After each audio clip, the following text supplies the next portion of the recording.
Luz Biminda, nasaan na ang sandals ko? Bakit parang ang tagal mo? Malumanay ngunit may bahid ng pagkadismayang tanong ni Bituin sa kanyang nakababatang kapatid. Nang marinig ang pagtawag ng kanyang ate, mabilis na bumaba si Luz Biminda mula sa hagdan, hawak ang isang pares ng sandals na maingat niyang nilinis. Pasensya na po, ate. Pinunasan ko pa kasi ito para siguraduhing malinis at maayos bago ko ibigay sa'yo, magalang na sagot ni Luz Biminda habang iniabot ang sandals. Narito na po, wala na yung alikabok. Ngunit imbes na pasalamatan siya, padabog na kinuha ni Bituin ang sandals mula sa kanyang kamay at tumaas ang kilay.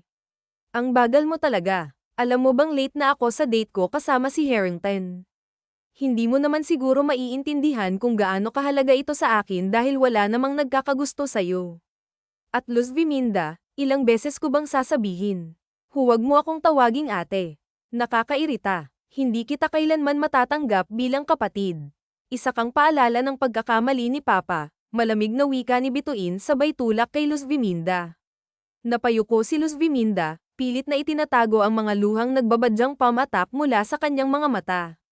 Tahimik siyang umalis, ngunit hindi nakaligtas sa kanya ang malamig na titig ng kanilang ina, si Doña Bernadita, na pababa ng hagdan. Bituin, anak, bakit parang lagi kang mainit ang ulo? Napakaganda mo, pero ang init ng ulo mo, malumanay na sabi ng ina habang hinahaplos ang buhok nito. Kasi naman po, mama, ang bagal kumilos ni Luz Biminda. Late na ako sa date ko, pero siya parang pagong kung gumalaw, reklamo ni Bituin. Tumalikod si Doña Bernadita at tumingin ng masama kay Luz Biminda. Luz Biminda, ano ba? Ayusin mo ang pagsisilbi mo sa anak ko. Huwag mong hayaang malit siya sa kahit anong lakad niya. At isa pa, huwag mo akong tawaging mama. Hindi kita anak, kasambahay kita rito. Pasalamat ka at pinapapasok ka pa rito ng papa mo, malamig na sabi ng Donya. Sige na, sa kusina ka na. Tahimik na tumango si Luz Biminda at mabilis na umalis. Habang papunta siya sa kusina, nasalubong niya ang kanyang ama, si Don Hector. Tila nag-aalala ito nang makita ang kanyang mukha. Luz Biminda, umiiyak ka ba? Tanong nito, puno ng pag-aalala. Hindi po, Papa. Napuwing lang po ako, sagot ni Luz Biminda, pilit na ngumingiti. Huwag kang magsinungaling sa akin, anak. Inaway ka na naman ba ng ate mo, usisa ng Don. Ngunit alam ni Luz Biminda na kahit sabihin niya ang totoo, wala rin itong magagawa laban sa Donya. Hindi po, Papa. Wala po ito. Magluluto pa po ako, kaya aalis na po ako, sagot niya, sabay yuko at mabilis na umalis. Iniwan ng kanyang ama na nakatingin lamang sa kanya ng may lungkot. Pagkarating ni Luz Biminda sa kusina, doon na niya pinakawalan ang mga luhang kanina pa niya pinipigilan. Ang sakit ng kanyang nararamdaman ay parang sugat na paulit-ulit na binubuksan. Bilang anak sa labas, ramdam niya ang bigat ng kanyang sitwasyon. Sa mismong pamamahay ng kanyang ama, siya ay tila isang alipin sa tunay nitong pamilya. Ang kanyang tanging layunin ay mag-ipon ng perang kailangan ng kanyang inang si Marisol, na kasalukuyang nasa coma. Si Luz Biminda, sa kabila ng kanyang murang edad na 22 taon, ay anak ng kanyang amang si Hector sa dating kasambahay nito, na siya ring ina niya. Noon pa man, tunay na mahal ni Don Hector ang kanyang ina, ngunit dahil sa yaman at impluwensya ng kanilang pamilya, napilitan itong magpakasal kay Beatrice. Gayunpaman, ang pagmamahalan ni na Hector at Marisol ay nanatili, at sa kabila ng lahat, nabuo si Luz Biminda. Sa panahong may 2 taong gulang na anak si Beatrice kay Hector, ipinagbubuntis naman ng kanyang ina si Luz Biminda. Alam ni Luz Biminda na hindi siya kailanman matatanggap sa pamamahay ng kanyang ama, ngunit wala siyang magawa. Kailangan niya ng pera para sa pagpapagamot ng kanyang ina. Humingi siya ng tulong mula kay Don Hector, ngunit sa halip na kusang loob na tulong, pinilit siya ni Beatrice na paghirapan ang bawat sentimo. Sa kabila ng hirap at paakit na nararanasan niya mula sa 2 babaeng malapit sa kanyang ama, tiniis niya ang lahat. Ang mahalaga sa kanya ay maibigay ang kailangan ng kanyang ina. Kaya ko ito. Para kay Mama Marisol, kakayanin ko, bulong niya sa sarili habang pinapalakas ang kanyang loob. Pilit niyang binaliwala ang pait at sakit ng bawat masakit na salita at kilos na ibinabato sa kanya. Samantala, sa kabilang banda, kasalukuyang nasa isang marangyang restaurant si Bituin kasama ang kanyang kasintahang si Harrington. Pagpasok pa lamang ng binata sa lugar, Agad na nakuha nito ang atensyon ng mga tao, lalo na ng mga kababaihan. Si Harrington ay matangkad, makisig, at may angking kagwapuhan na tila kayang paikutin ang mundo ng sino mang tumingin sa kanya. Babe, masiglang bati ni Bituin habang tumayo mula sa kanyang upuan upang salubungin ng halik ang kasintahan. Niyakap naman siya ni Harrington sa bewang, na tila walang pakialam sa mga matang nakatingin sa kanila. Ang ganda nila tingnan. Para silang mga modelo, bulong ng isang customer habang humahanga sa magkasintahan. Si Bituin, bukod sa kanyang mahabang, bahagyang kulot na buhok, ay may natural na kagandahan na lalong pinatingkad ng kanyang eleganteng kasuotan. Pasensya ka na, babe, na late ba ako? Tanong ni Harrington na may lamang sa boses. Ngumiti si Bituin at umiling. Hindi. Kara-rating ko lang, sagot niya. Habang nag-uusap ang dalawa, napansin ni Bituin ang seryosong tingin ni Harrington sa kanya. Babe, bakit ganyan ang tingin mo sa akin? May gusto ka bang sabihin? Tanong niya, puno ng pagtataka. Babe, malapit na tayong ikasal, at may isang bagay akong gustong malaman. Paano kung maging pangit ako? Mamahalin mo pa rin ba ako? Seryosong tanong ng binata. Napakurap si Bituin sa tanong. Babe, hindi ka magiging pangit. At kahit maging pangit ka man, mamahalin pa rin kita. Utang na loob ko sa iyo ang lahat. Kung wala ka, baka nalubog na sa utang ang pamilya namin. Mahal kita, Harrington, higit pa sa itsura mo, sagot niya ng may wagas na pagmamahal. Nang marinig ito, napangiti si Harrington at mahigpit na hinawakan ang kamay ng nobya. I love you too, babe. Pangako, mamumuhay ka bilang isang reyna habang kasama mo ako, saad niya habang hinahalikan ng kamay ni Bituin. Pagkatapos ng kanilang hapunan, dinala ni Harrington si Bituin sa isang lugar na may nakapiring ang kanyang mga mata. Nang alisin ang piring, namangha si Bituin sa kanyang nakita. Wow, ang ganda dito. Is this your new condo? Tanong niya. No, babe, binili ko ito para sa'yo, sagot ni Harrington. Napanganga si Bituin sa tuwa. Talaga, akin ito, babe, thank you, paulit-ulit niyang sabi habang niyayakap ang nobyo. Ngunit sa kabila ng kasiyahan, isang trahedya ang sumunod. Nasunog ang kondo ni Bituin, at natagpuan siya ni Harrington sa loob, walang malay. Sa kabila ng panganib, sinuong ni Harrington ang apoy upang mailigtas ang nobya. Subalit, isang bahagi ng gusali ang bumagsak, dahilan upang maipit siya sa loob. Sir, sigaw ng bumbero mula sa labas ng silid, nag-aalalang sinusubukang tawagin si Harrington.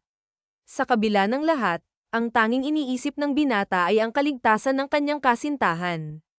Please, save her. Save my fiancé, buong pagmamakaawa niyang sigaw, habang unti-unting nawawalan ng malay.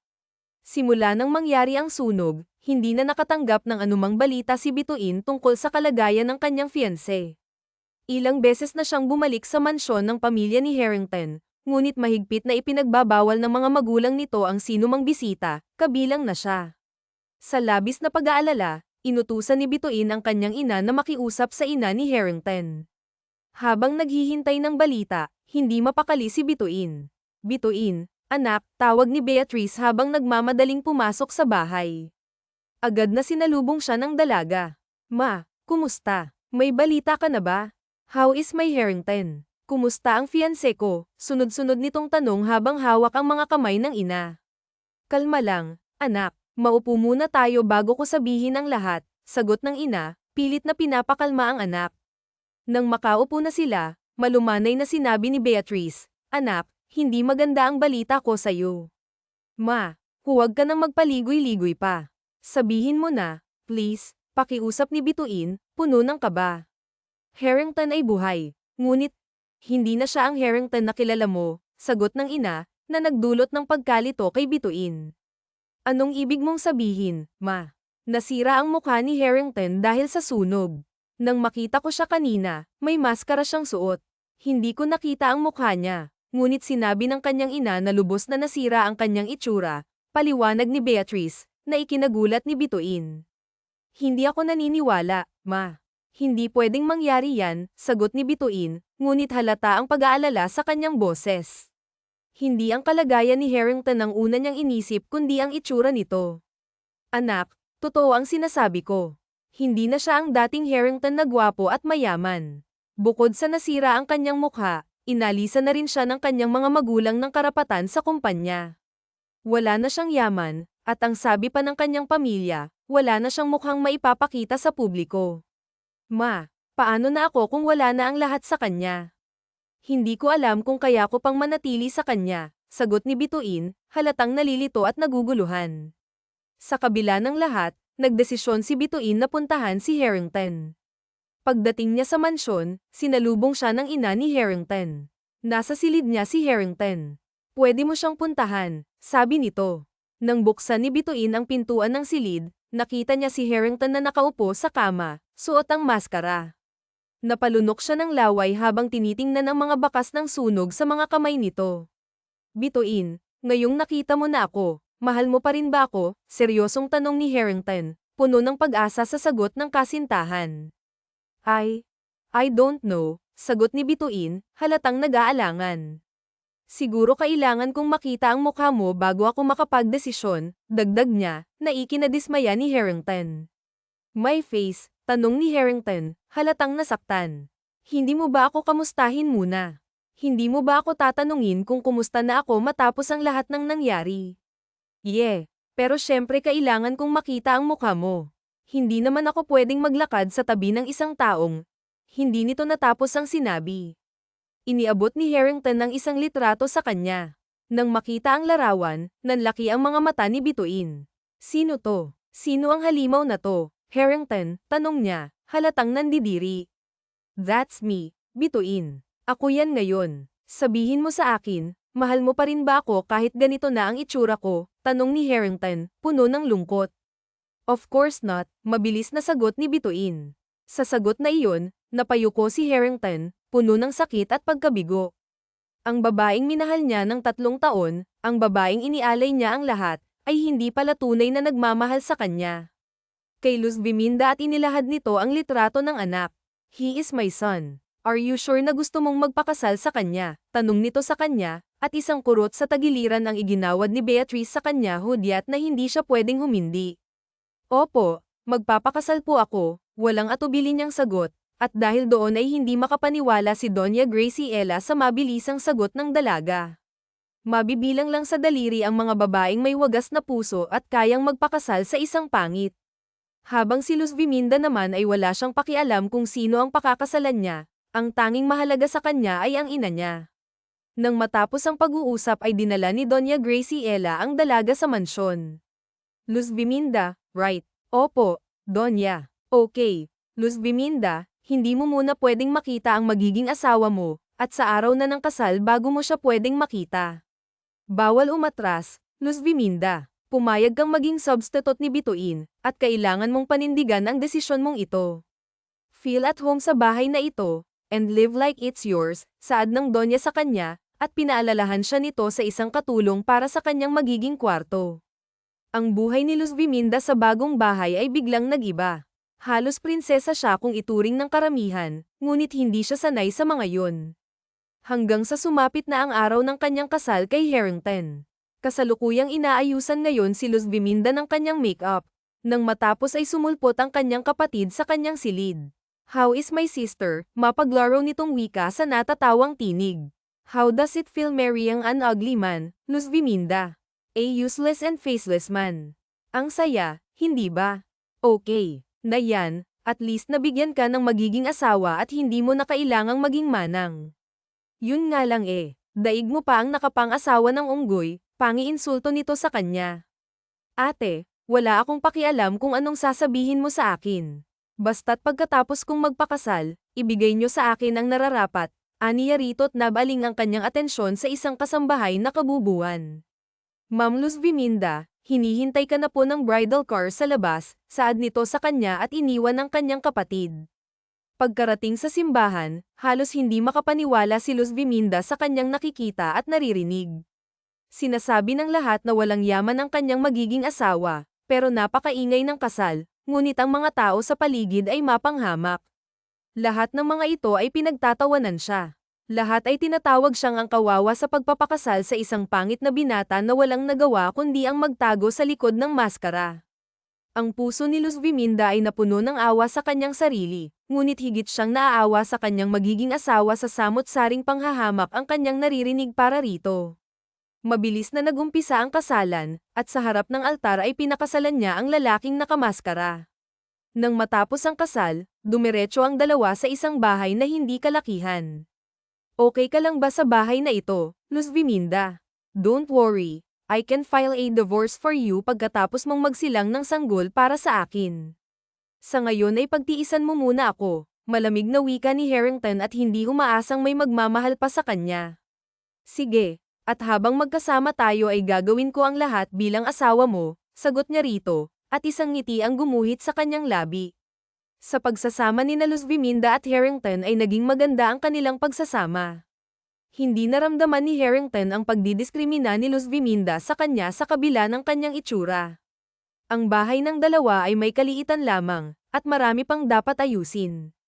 Kasalukuyang nakatayo ngayon si Luz Viminda habang nakatingin sa mga bintana. Gusto niya itong lagyan ng kurtina, pero masyado itong mataas at akala niyang mahihirapan siya sa kanyang gagawin. Kumuha siya ng silya at pinatungan niya ito, ngunit kulang pa rin ang kanyang tangkad upang maabot ito. Pinunat pa niya ang kanyang kamay at inangat ang kanyang mga paa upang mas maabot ang dulo ng kurtina. Subalit pwedeng maghiwalay ang kanyang mga buto, pero hindi pa rin niya ito naabot nang biglang isang baritonong tinig ang nagsalita na nagpatindig ng kanyang mga balahibo sa katawan. I'm seeing your undies, sambit nito na kinagulat ni Luz Viminda dahilan upang mawalan siya ng balanse sa katawan at napapikit na lang siya sa takot habang hinihintay na sumakit ang kanyang katawan. Nang makita ni Harrington ang pangyayari ay wala siyang sinayang na oras at maagap niya itong sinalo. Dahan-daang iminulat ni Luz Viminda ang kanyang mga mata nang maramdamang hindi lumagapak ang kanyang katawan sa sahig. Sa pagbukas ng kanyang mga mata ay napagtanto niyang nasa bisig siya ng kanyang asawa. Just tell me when you need help, nag-aalalang wika ni Harrington sa kanya. Maayos na sana ang lahat nang maramdaman niyang nakasakop ang isang kamay nito sa kanyang dibdib.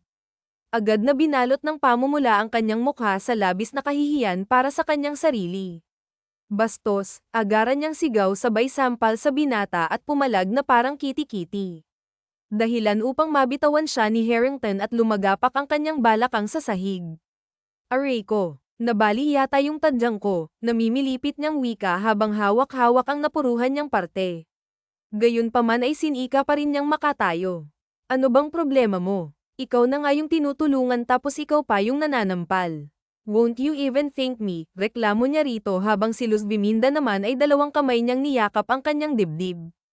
Che, tutulong ka sabay manghihipo. Okay na sana eh. Magpapasalamat na sana ako kaso ang sipag din ng kamay mo no, mata rin niyang wika rito. Napangiti naman si Harrington sa inasal ng asawa. You mean wala pang ibang lalaking nakahawak dyan kundi ako pa lang, tanong nito at muling binalot ng hiya si Luz Viminda at hindi ito nakasagot. Look Luz Viminda, I'm your husband and there's nothing wrong kung humingi ka ng tulong sa akin, and there's nothing wrong kung may mahawakan man ako sa katawan mo.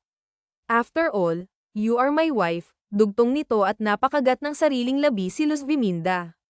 Wala siyang maisagot sa binata at totoo din naman ang sinasabi nito sa kanya. Dadating din ang araw na ipagkakatiwala niya ang kanyang katawan dito dahil obligasyon niyang bigyan ito ng anak. Okay lang ako kaya kung sarili ko, tanggi niya rito at maayos na tumayo kahit na kumikirot-kirot ang kanyang balakang. Hindi na niya pinansin si Harrington at muli siyang pamatong sa silya at nagmatigas. Subalit sa muli ay hindi niya pa rin ito maabot. Sigurado ka bang ayaw mo ng tulong ko? Muling tanong nito sa kanya. Ang kulit. Kaya ko nga, pagmamatigas niya rito habang si Harrington naman ay napapailing sa katigasan ni Luz Viminda. Lumapit siya rito at pinasok ang kanyang ulo sa gitnang hita nito upang buhatin ito at tulungan.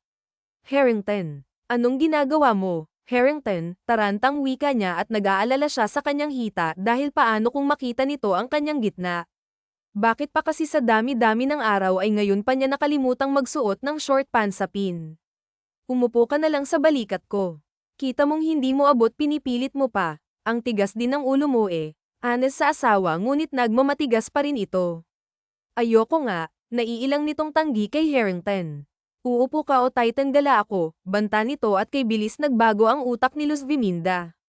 Oo na, ito na nga uupo na nga eh. Ito na o ito na. Natatakot nitong sambit at baka tumingala nga ito at makita ang kanyang tinatagong kabebe.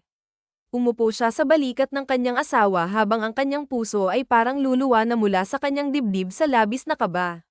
Nang makaupo sa balikat nito ay naramdaman niya ang pagdikit ng kanyang parte sa leeg nito na siyang labis niyang ikinahiya at nais na niyang matuno na parang yelo. Diyos ko, kunin niyo na po ako, ibalik niyo na lang ako mamaya, anya sa kanyang isipan. Ang lusog naman pala, mahinang sambit ni Harrington at biglang nabuhay ang kanyang katawang lupa. May sinasabi ka ba? Matari niyang tanong dito. Wala, may narinig ka ba? Sagot naman nito. Hindi na pinansin ni Luz Viminda ang asawa bagkos ay may madali niya ang kanyang trabaho. Habang kinakabit ni Luz Viminda ang kurtina ay naramdaman niya ang paghawak ni Harrington sa dalawa niyang hita at tila para bang may gagamba ang gumagapang sa kanyang katawan mula sa hita hanggang batok. Ibaba mo na ako dali, apuran niya rito at binabanga siya nito. O di ba ang dali lang matapos? Sa susunod kasi humingi ka ng tulong sa akin, anito kay Luz Viminda sabay napahawak ito sa kanyang leeg. Ang init aniya sa kanyang isipan. Simula nang araw na yon ay may ailangan man ay naging komportable ang dalawa sa presensya ng bawat isa. Bawat isa sa kanila ay ginagampanan ng papel bilang bagong mag-asawa. Kinabukasan ay maagang nagising si Luz Viminda at agad siyang gumayak para sa almusal nilang mag-asawa. Ang sarap ng ulam. Ikaw ang nagluto, casual niyang tanong sa dalaga na para bang nagkakapalit sila ng loob. Oo, maaga talaga ako kung gumising. Kasi sabi mo may lakad ka sa negosyo nyo. Pero teka, Harrington, sabi wala ka nang mamanahin pero bakit pupunta ka pa rin sa kumpanya nyo? Sabi mo wala tayong pera pero bakit hindi mo ako pinapatrabaho? Taka niyang tanong dito. Luz Viminda, bilang asawa ko ay kailangan mo lang manatili sa tabi ko. Isa pa. Oo, hindi na ako nagpapatakbo ng kumpanya namin pero isa pa rin akong tagapagmana kaya may pakialam ako sa kumpanya namin, saad niya rito at hindi na nagtanong pa si Luz Viminda bagkos ay pinagsilbihan niya ang plato ng kanyang asawa nang biglang hawakan nito ang kanyang kamay. Napatigil si Luz Viminda na animoy malakuryenteng hatid sa kanya ng binata sabay nagtama ang kanilang mga mata. Harrington, sabihin mo lang kung tama na ang nilagay ko sa plato mo. Pabigla-bigla ka kasi. Nakakagulat, anrito at hindi niya batid kung ano pa ang dapat niyang sabihin. May isang linggo na silang nagsasama, ngunit ni minsan ay hindi pa nila nagagawa ang gawaing mag-asawa. Luz Viminda, bakit ka mabait sa akin? Hindi ka ba natatakot sa akin? Tanong nito sa dalaga. Bakit naman ako matatakot sa asawa ko? Masuyo at malambing niyang turan sa lalaki. Mabait si Harrington sa kanya at magalang. Sa panahon na kasama niya ito ay binigyan niya ito ng respeto at pagmamahal kahit na panandalian lamang ang kanilang pagsasama. Sa oras na mabigyan niya ng anak si Harrington ay tapos na ang kanyang tungkulin. Liar, mariing salungat ni Harrington sa kanya. You were only acting, Luz Viminda. Kagaya ka rin niya. Katulad ka rin nila, dugtong nito. Nang makita ang puot at galit sa mga mata ni Harrington ay nakaramdam ng lungkot si Luz Viminda. Sa mga mata nito ay nakikitaan niya ito ng pagdadalamhati. Marahan niyang ginagap ang kamay nito at naramdaman niya ang pagluwag ng pagkakahawak nito sa kanyang kamay. Harrington, ako ay ako, sila ay sila. Alam kong may masakit kang pinagdaanan noon at wala akong balak na dagdagan yun.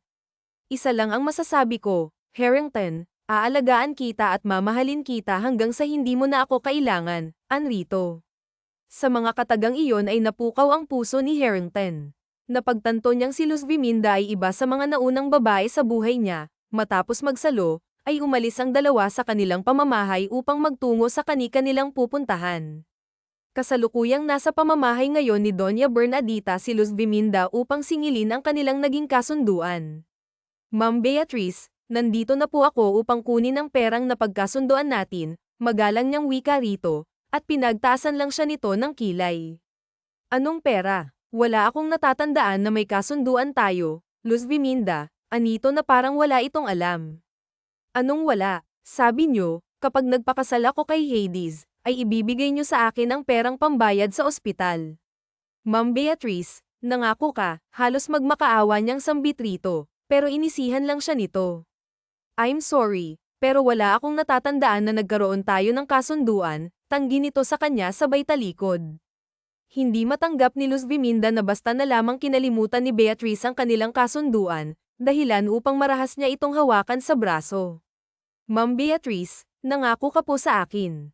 Ibigay niyo sa akin ang perang kailangan ko, aniya rito at hindi nagustuhan ng Donya ang pagkakahawak ni Luz Viminda sa kanya.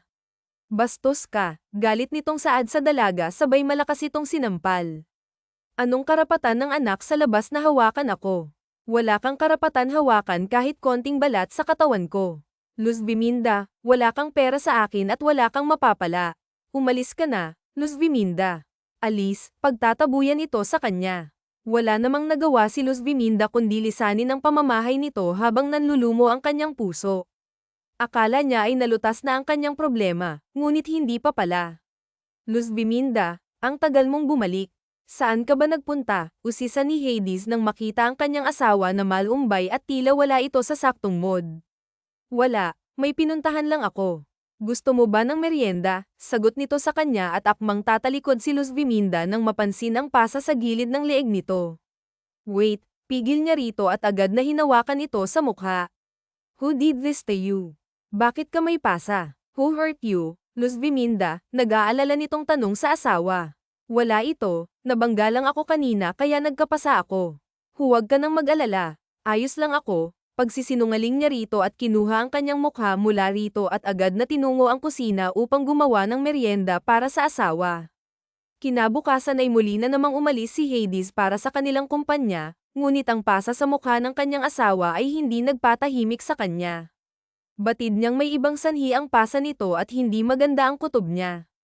Bago nilisan ang pamamahay ay tinawagan ni Hades ang isa niyang tauhan.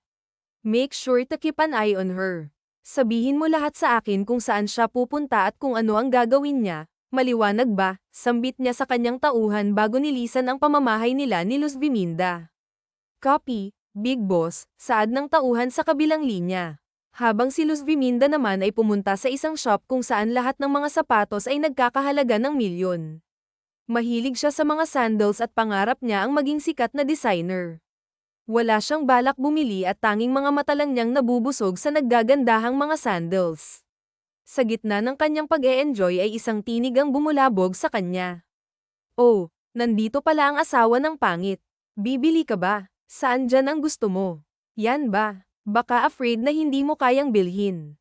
Wala kang pera asterisk and your husband is powerless. So bakit ka nandito, panghahamak sa kanya ni Bituin? Wala nga akong bibilhin, tama ka. Naaliw lang ako sa mga sandals dito. Pangarap ko pa rin kasing makagawa ng magandang disenyo, magalang pa rin niyang sagot dito. Oh, kawawa ka naman. Anyway, halika, may isang sandals akong nakita doon and I want you to put that sandal sa mga paa ko, anito sa kanya. At walang pakialam, siya nitong Hinayla. Bilang nakakatandang kapatid ay wala siyang balak na bastyusin ang kanyang ate sa harap ng karamihan. Umupo si Bituin sa malambot na sofa at hinihintay ni Luz Viminda na isuot sa kanya ang mamahaling sandal sa kanyang mga paa. Ma'am, isusukat ko na po ba sa inyo? Magalang na tanong ng sales lady at nginitian ito ni Bituin. Unfortunately, ayokong ikaw magsuot sa akin ng sandals na yan. Gusto ko siya, maarte nitong wika sabay belang ng atensyon kay Luz Viminda. Luz Viminda, isuot mo na nga ang sandals na yan sa mga paa ko. Bilis, apuran nito na para bang katulong niya ang kapatid. Marahan siyang lumuhad sa harapan nito at maingat na sinuot ang sandals sa paa ng kanyang ate, subalit hindi ito magkasya. Ah, Aray, ano ba? Galit na wika ni Bituin sabay sinipa si Luz Viminda dahilan upang lumagapak ang puwet ni Luz Viminda sa sahig at aksidenteng napalakas ang pagkakahampas ng sandal sa sahig at nagkaroon ito ng gasgas. Kita mong masakit, gusto mo bang magsugat ang paa ko ha?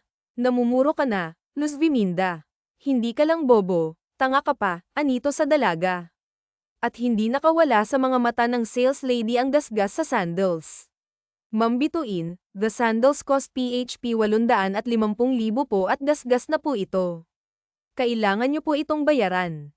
Ano? PH 850,000 tapos babayaran ko. Hindi ko nga nasuot. Hindi ako magbabayad niyan. Singilin mo ang babaeng may hawak niyan. Siya naman ang nakasire hindi ba? Aniya at napatingin ang sales lady kay Luz Viminda. Wala po akong perang pambayad dito eh.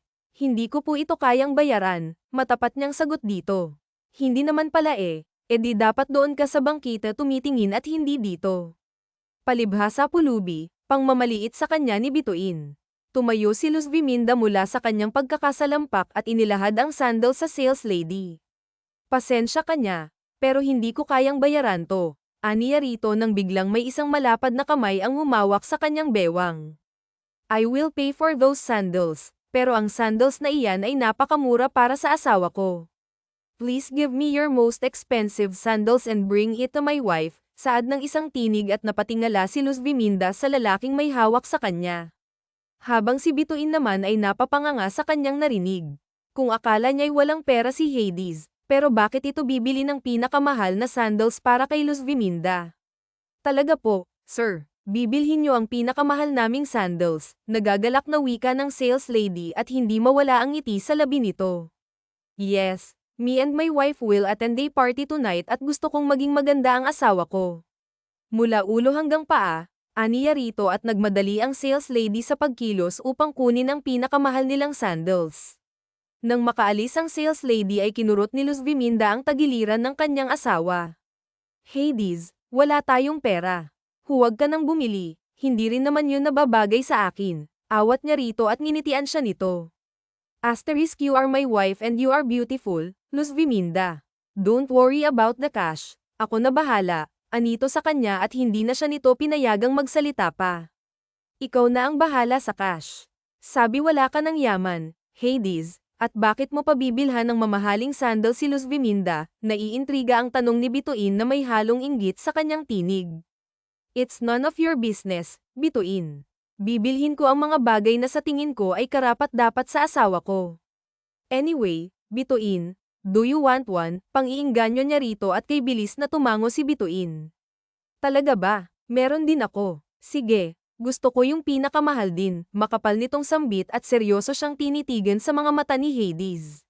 Sure, in one condition, isuot mo sa mga paa ni Luz Viminda ang sandals niya. Aniya rito at naiinsulto si Bituin.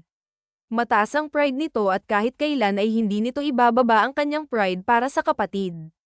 Dahil hindi tanggap ang hinihingi na kondisyon ay padubog na nilisan ni Bituin ang shop. Habang si Luz Viminda at Hades naman ay mas nagkapalagayan ng loob at tila ay komportable sila sa isa't isa na parang tunay na mag-asawa. Hades, paano mo pala nalaman na nandito ako? Hindi ko naman to sinabi sa iyo tanong ni Luz Viminda. I have ears and eyes everywhere, Luz Viminda. Sa piling ko'y wala ng mga api sa'yo. Casual nitong sambit sabay ginagap ang kamay ni Luz Viminda at hindi na ito binitawan pa. Sa feeling ni Luz Viminda ay naramdaman niya ang pagtanggap at pagmamahal na hindi kinakailangan ng pera at mukha. Kaya gagawin niyang lahat para rito. Isang mabuting tao si Luz Viminda at masasabi niyang ito ang babaeng para sa kanya, ngunit hindi niya batid kung pareho ba sila ng nararamdaman. Matapos mamili ay magkasamang umuwi ang dalawa nang magkahawak ang kanilang kamay. Get inside, wika ni Hades sa asawa habang si Luz Viminda naman ay nagtataka sa kotseng nasa harap niya. Hindi kasi ito ang kotse ni Hades nitong nakaraang mga araw. Sasakay tayo dito sayo. Totoo, takanyang tanong sa asawa. Yes, kaya nga sabi ko get in ba. It's because this is my car, saad ni Hades sa kanya. Stop asking too much, Luz Viminda. Maiintindihan mo rin ito sa tamang panahon. For now, let me treat you better, dugtong niya rito at sumilay ang magandang ngiti sa labi ni Luz Viminda. Keep smiling baby, I always want to see you smile. Mas lalo kang gumaganda, malambing nitong wika sa asawa at ay nalalayan itong makapasok sa loob ng kotse. Lingid sa kaalaman ng dalawa ay nakamasid sa kanila si Bituin at punong-puno ito ng pagtataka. Why does he own that car? At kanina lang ay binili ni Hades si Luz Viminda ng mamahaling sandals. Akala ko ba wala na siyang pera? So why? Nagtataka nitong tanong sa sarili habang ang isipan nito ay nakatuon lamang sa maaaring yaman ni Hades. Nang mawala sa kanyang paningin ng dalawa ay agad siyang umuwi sa kanilang pamamahay upang kumprontahin ang kanyang ina. Mom, are you sure na wala ng pera si Hades? Kanina lang bumili siya ng mamahaling sandals para kay Luz Viminda at hindi lang yun, he had a new car, an expensive one, anito sa ina habang namimilipit pa si Hades. I'm really sure about it, anak. Aba, Ngat pumunta pa dito ang Donya para sabihin ang bagay na yan, sagot nito at padabog na napamewang si Bituin. Then how does it happen, Mom? What if hindi talaga powerless si Hades? Kahit na pangit siya, kung may pera lang siya ay pwede ko na siyang pagtiyagaan.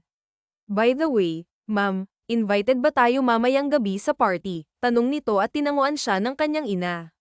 Yes, at kailangan nandoon tayo sa oras ng 7:00 ng gabi. Bakit mo natanong? Dahil may plano ako mamayang gabi, Mom, saad nito sa ina. Habang sa kabilang banda naman ay abala si Luz Viminda sa pamimili sa dress na kanyang isusuot. Binilhan siya ni Hades ng 5 damit upang pagpilian, ngunit wala siyang mapili sa mga ito. Nakapili ka na ba ng isusuot mo? Tanong nito sa kanya at bumantong hininga si Luz Viminda bago sumagot sa asawa. Hades, lahat ng damit ay maganda pero pwede bang dito na lang ako? Hindi kasi ako nababagay sa party na yun.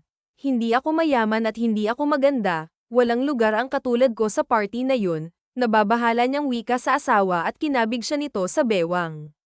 Napapitlag si Luz Viminda sa ginawa ng asawa dahil parang casual lang dito ang hawakan siya. Oo at mag-asawa sila, pero hindi pa siya sanay sa ganun. Nahihiyang iniyuko ni Luz Viminda ang kanyang ulo upang iwasan ang maalab na mga mata ni Hades. Nakamaskara ito pero ang mga mata nito ay puno pa rin ng karisma. Hades, ang lapit mo naman. Pwede bang mag-usap lang tayo pero walang ganito? Kinakabahan niyang wika rito. Bakit? Ayaw mo ba? Nandidiri ka ba sa akin? Sa kung ano ang mukhang meron ako sa likod ng maskara na ito. Natatakot ka ba, Luz Viminda? Natatakot ka ba sa isang pangit na kagaya ko? Panunubok nito sa dalaga at agad na napatingin si Luz Viminda sa mga mata nito. Hindi yan totoo. At ano ang totoo? Kinagat ni Luz Viminda ang kanyang pang-ibabang labi at tumatakbo sa kanyang isipan kung sasabihin ba niya ang kanyang nararamdaman rito. Ngunit paano niya ito sasabihin kung maging siya ay hindi niya makuhang maintindihan ang kanyang nararamdaman para rito?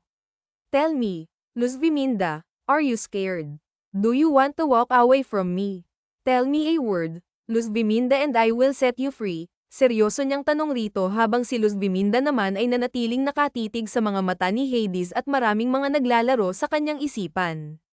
Paano niya sasabihing nais niyang lumayo rito kung sa bawat paghawak nito sa kanya ay nais niyang ipako ang sarili dito? Yumuko si Luz Viminda at humugot ng lakas ng loob bago nagsalita.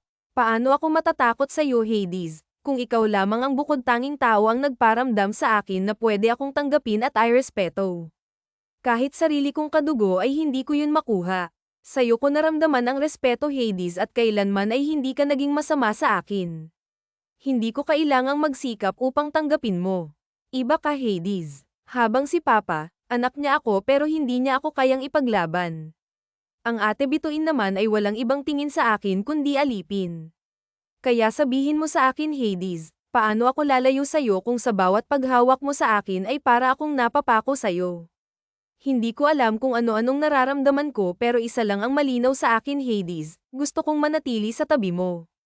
Gusto kong manatili sa bahay na ito kasama ka hanggang sa hindi mo na ako kailangan, hanggang sa maibigay ko ang nais mong anak, emosyonal niyang sambit rito. Dahil sa kalaliman ng kanyang puso ay nais niyang manatili sa tabi ng kanyang asawa sa habang buhay. Hinapuhap niya ang maskara nito na animoy gusto niyang makita ang mukha nito sa likod ng maskara. Dahil sa kanyang mga sinasabi ay pinulupot ni Hades ang kanyang 2 kamay sa bewang ng asawa. Luz Viminda, paano kung hindi na darating ang araw na palalayain kita? Paano kung gusto kong manatili ka sa buhay ko? Paano kung gusto kitang maging asawa sa habang buhay? Paano kung gusto ko ay ikaw, saad ni Hades at hindi nakasagot si Luz Viminda. Ang puso niya ay puno ng saya at galak nang marinig ang mga katagang iyon mula sa bibig nito. Hades, sanay akong manatili sa tabi ng iba dahil kailangan lang nila ako. Huwag mo sana akong pasayahin ng panandalian. Ngayon pa lang ay sinasabi ko sa iyo na nandirito lang ako sa tabi mo hanggat kailangan mo pa ako at malaya akong aalis kung ayaw mo na sa akin, kung tapos ka na sa akin, aniya at may konting mga luha ang namumuo sa kanyang mga mata. Hinawakan ni Hades ang mukha ng kanyang asawa at ikinulong ito sa 2 malapad niyang mga palad. Hades, huwag mo akong dalhin sa isang palasyong may kalungkutan sa dulo dahil baka hindi ko kayanin. Sapat na sa akin ang kailanganin lang ako ng iba, dugtong niyang may pait sa kanyang damdamin. Luz Viminda, ikaw ang bukod tanging babaeng nagparamdam sa akin na pwede akong mahalin anuman ang mukha ko, anuman ang estado ko. Hindi ko sinasabi to dahil kailangan lang kita, sinasabi ko sa'yo dahil mahal kita at ang babaeng kagaya mo ay ang ayaw kong mawala sa akin. Naibigay ko ang lahat noon sa maling tao at ibibigay ko ulit ang lahat ng yun sa tamang tao, Luz Viminda, at ikaw yun. Maaari ba ang hinihiling ko? Pwede ko bang angkinin ang puso mo? Pwede ko bang maging buhay ang babaeng kagaya mo, malambing at masuyo itong sambit at mahigpit na yakap ang ginawad nito kay Hades. Labis na masaya ang puso ni Luz Viminda dahil bukod sa kanyang ina ay si Hades pa lang ang ikalawang taong tumanggap sa kanya. Mahigpit din siyang niyakap ng kanyang asawa at tumingala siya rito, kasunod nun ay ang pagtama ng kanilang mga mata at paglapat ng kanilang mga labi sa isa't isa. Ang halik ng bawat isa ay naging malalim at mapaniil, hanggang sa nakadama sila ng init ng kanilang mga katawan.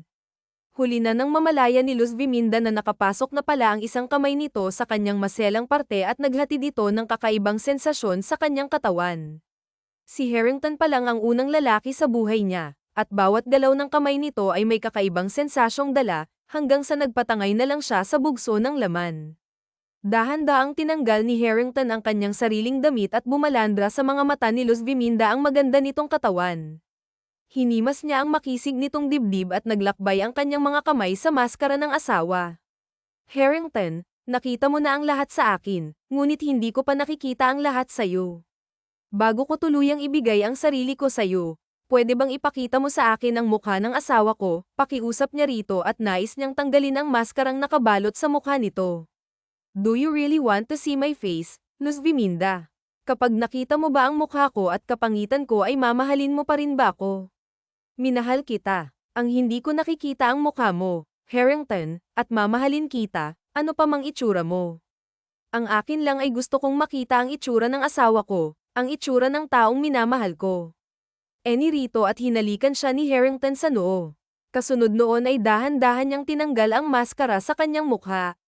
Nang matanggal ang maskara ay lumaki ang mata ni Luz Viminda sa kanyang nakita. Hindi siya makapaniwala na matunghayan ang itsura nito. Ni konting bakas ng sunog sa mukha nito ay wala siyang mahagilap. Ang nilalay at hinahamak ng mga taong pangit ay may likas na kagwapuhan. Hinaplos-haplos niya ang mukha nito at dinama ang balat sa itsura nito. Bakit mo ito nilihim sa lahat? Bakit ka nagpanggap? Tanong ni Luz Viminda. To find true love, Luz Viminda. To find a wife for me, babaeng kayang akong tanggapin sa pinakapangit kong mundo, Luz Viminda. I used to be loved by everyone dahil mayaman ako, dahil meron akong mukha na ganito. Everyone likes me because I'm handsome and rich. Pero nung nagpanggap akong wala ng lahat sa akin ay halos wala na ring rumirespeto at nagmamahal sa akin. But there you are, Luz Viminda. Pinakita mo sa akin kung ano ang tunay na pagmamahal. Pangit man o hindi ay karapat-dapat na mahalin at respetuhan, Luz Viminda. Mahal kita, at wala nang ibang babae para sa akin kundi ikaw lamang. Seryoso at puno ng damdamin nitong sambit at muling siniil ng maalab na halik ang labi nito. Ang gabi ng dalawa ay naging mainit at masaya, kapiling ang isa't isa. Dahil sa nangyari ay naging late ang dalawa sa naturang party, ngunit sinikap pa rin nilang makarating sa party na iyon. Kara-rating pa lang ng dalawa ay agad silang umagaw ng atensyon. Halos lahat ng bibig ng mga kababaihan ay namilog ng muling nasal ayan ang gwapong mukha ni Harrington, habang ang ibang kalalakihan naman ay napapatingin kay Luz Viminda sa taglay nitong ganda. Habang si Bituin naman ay nagtataka kung sino ang pinagtitinginan ng mga tao at nagpa siyang makiusyoso. Laking gulat niya nang makita ang mukha ng kanyang dating nobyo, walang gallows at wala ang bakas ng kapangitan. Harrington, hindi ba't nakakahiya? Bakit parang pinagtitinginan tayo ng lahat? Nahihiyang sambit ni Luz Viminda sa asawa. Huwag kang mangamba, Luz Viminda. You stole this night from everyone, so keep smiling. Anito sa kanya at hinigpitan pa nito ang pagkakahawak sa kamay ng asawa. Sa gitna ng party ay walang ibang tinignan ng mga tao kundi si Harrington lamang at si Luz Viminda, habang si Bituin ay inis na inis sa kanyang kapatid. Humanda ka sa akin, Luz Viminda. Aagawin ko mula sa iyo si Harrington. Akin siya, Luz Viminda, akin, nagngingit-ngit na sambit ni Bituin at may nag-uumapaw na galit sa kanyang kapatid. Nang makita ni Bituin na umalis na ang huling kausap ng mag-asawa ay nilapitan niya si Harrington. Tinulak niya ng bahagya si Luz Biminda at malanding hinawakan ang leeg ng lalaki sabay hinalikan ito sa labi at nagpapakadalubhasa. But believe me, Harrington, I still love you, makapal nitong sambit sa harapan ng lalaki. You still love me. Talaga ba? Mahal mo ba ako? O mahal mo lang kung anong meron ako? Bituin, it's not you who I want. At sinong gusto mo? Ang babaeng iyan. E binayaran lang yan ng mama ko para pakasalan ka, siwalat nito sa lalaki. Alam ko, pero hindi kasali sa bayad nyo ang mahalin ako at tanggapin ako for all I am. Ikaw ang babaeng mananatili sa tabi ko, Bituin, pero hindi pala. Palabas lang ang lahat, Bituin, I didn't lose anything. Gusto ko lang sanang subukin ang mga kataga mo para sa akin noon, and luckily, I see your true color. I owe you, Bituin. I owe you a lot. So thank you for leaving me so early. And foremost, thank you for giving Luz Biminda to me. Because of you ay nakita kong babae para sa akin ng walang bahid na kasakiman, anito at tumaas ang isang kilay ni Bituin. Nagsisisi siya na iniwan niya si Harrington. Ang yaman at posisyon ni Luz Biminda ay sa kanya dapat. Ah, ganun. E walang silbi naman niyang pinili mo ang babaeng yan ay anak ng kabit. Anak ng babaeng gold digger, siwalat nito sa lahat at nais niyang ipahiya ang kapatid sa lahat ng tao. Bituin, that's enough, isang malakas na boses ang sumuway kay Bituin at ito ay ang kanilang ama ni Luz Biminda. And why should I shut up, Papa? Ayaw mo bang malaman ng marami na ang asawa ng mahal ko ay anak mo sa kabit mo, na isa siyang bunga ng pagtataksil at kalandian, desperada nitong wika at nais nitong marinig ng lahat kung saan nagmula si Luz Biminda. I said enough. Hindi bunga ng kamalian ang kapatid mo, Bituin. Let's go, umuwi na tayo, istriktong wika ng Don sa kanyang anak at puwersahan nitong kinaladkad palabas ng party, habang si Harrington naman ay binalingan ng atensyon ang kanyang asawa. Don't cry, Luz Biminda. Come here, let's get out of here. I should not bring you here. Anito sa asawa at mahigpit na hinawakan ito sa kamay palabas ng party. Habang sa kabilang banda naman ay panay pa rin ang pag-aamok ni Bituin hanggang sa makauwi sila sa kanilang pamamahay. Bitawan mo nga ako, Papa. Ako ang anak mo sa tunay mong pamilya, pero doon ka kumakampi sa anak mo sa labas, sa anak mo sa kabit mo. Don't tell me na mas pipiliin mo si Luz Biminda over me, moldita niyang wika sa ama. Wala akong pinipili sa inyong dalawa, Bituin. That's not true. Mas mahal mo siya kaya sa akin. Kaya kinaladkad mo ako palabas ng party dahil obviously siya ang pinipili mo kaya sa akin. It's because anak ko siya, Bituin. And you are not my real daughter, siwalat nito sa anak na siyang ikinagulat nito. What? No, that can't be. Papa, that can't be. Luz Biminda is the only daughter that I have, Bituin, habang ikaw, you are not my daughter. Anak ka ng mama mo sa ibang lalaki. But in order to keep our name clean and respected, I kept the secret, anak. I accepted you and love you like my real daughter. But you are doing too much, Bituin. Sumusobra ka na, saad nito sa anak at bawat katagang binibitawan ng Don ay hindi nakayanan ni Bituin. Nag-walkout ito at nagkulong sa kanyang kwarto at wala itong pinagsisisihan sa lahat ng kanyang ginawa, bagkus ay mas lalong uminit ang kanyang ulo para kay Luz Biminda. Para sa kanya ay inagaw na lahat ni Luz Biminda ang kung ano man ang dapat ay kanya. Sanhi ng kamalditahan ay lumaya si Bituin na walang ibang dala kundi ang kanyang sarili hanggang sa napadpad siya sa isang hasyenda sa pamamahala ng mga herero. Kinabukasan ay maagang umalis si Luz Biminda upang bisitahin ang kanyang ina na nakakoma sa ospital, ngunit laking gulat niya nang mapagtanto na wala na ang kanyang ina sa ospital na iyon at bayad na rin ang lahat ng bill niya sa ospital. Nurse, pwede bang malaman kung saan dinala ang nanay ko at kung sino ang nagbayad sa mga bayarin ko? Ma'am, si Harrington Montenegro po ang nagbayad ng mga bayarin nyo at ang ina mo ay inilipat sa Montenegro Hospital. Anito sa kanya at doon niya napagtanto na ang asawa pala niya ang nasa likod ng lahat. Dahil doon ay dali-dali siyang umuwi sa kanilang bahay upang makita ang kanyang asawa. Nang makita niya ito ay mabilis niya itong niyakap ng sobrang higpit. Are you happy? Malambing na tanong nito sa kanya at mabilis niya itong tinanguan. Masaya, sobrang saya, Harrington. Sobra-sobra na ang ginagawa mo para sa akin, anrito at inilingan ito ng kanyang asawa. Walang sobra para sa asawa ko, Luz Viminda. I will give everything I can para lang sumaya ka, anya rito at masuyo itong hinalikan sa noo. Luz Viminda, alam kong ang kasal natin noon ay may ibang dahilan kung bakit yun nangyari. Ang kasalan na iyon ay puno ng panghahamak ng ibang tao sa ating dalawa. Now, I want to marry you for the second time. Pumapayag ka ba, Luz Viminda? Masuyo itong tanong sa asawa at hindi nagdalawang isip si Luz Viminda na tanggapin ito. Agad na idinaos ang kasal ng dalawa sa ibang bansa na dinaluhan ng mahalagang tao sa kanilang buhay.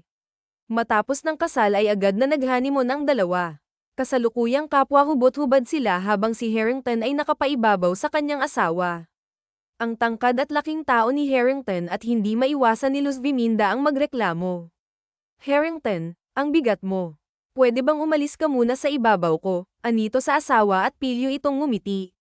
Ngayon ka pa nagreklamo. Kagabi nga ay halos isang gabi akong nasa ibabaw mo pero hindi ka nabibigatan sa akin. May kabuluhan itong wika sa kanya sabay pabagsak na humiga sa kama. Napanguso na lang si Luz Viminda sa mga binanggit nito at bahagyang napatawa. Harrington, don't pout your lips, or I'll kiss you more, banta nito sa asawa sabay binuhat ito paakay sa kanyang ibabaw. Slip on top of me, baby. That way I can behave myself, saad nito at mahigpit na niyakap ang asawa at sabay silang nahulog sa pagkaidlip. Hindi nagtagal sa pagsasama ng dalawa ay agad na nagbunga ng isang sanggol na lalaki at pinangalanan nila itong Xandro. Sa mahabang pagkaka ay nagising na rin ang ina ni Luz Viminda. Ang may kasal kay Harrington ay maituturing ni Luz Viminda na isang malaking regalo at pinakamagandang blessing na nangyari sa buhay niya. Ang magkaroon ng pamilya kasama ito ay higit niyang ipinagpapasalamat sa Diyos. Wakas.